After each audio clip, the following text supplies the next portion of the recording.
justly acquire interest in real property. In other words, why is that yours and this mine? How do we justify ownership of real property? That's your side of the river, this is my side of the river. By the way, does anyone own the river?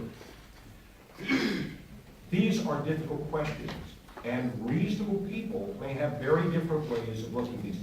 People of libertarian disposition may they may justify ownership in real property on different grounds. And even if we agree that that's your piece of the meadow, this is mine, what about that pool of water under the property? Is it yours? Is it mine? Is it ours? Even if it is ours, if I suck it out from under your property before you do, is it mine?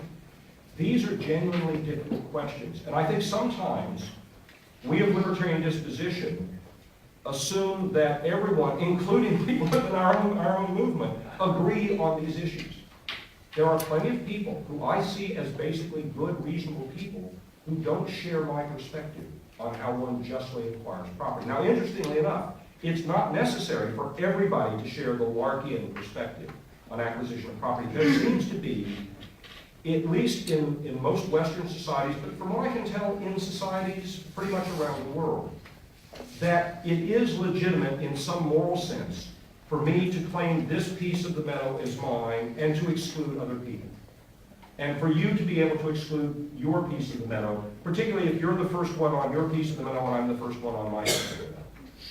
But there are genuinely difficult questions. Reasonable people need to. So I happen to embrace certain notions about what is moral in terms of acquisition of property. I also feel that that which I do with my justly acquired property is mine. It belongs to me. And no one should be able to tell me what to do with it unless I am seeking to violate someone else's rights by hitting him over the head with a stick or stealing his property. So I see the battle for liberty essentially as a moral question.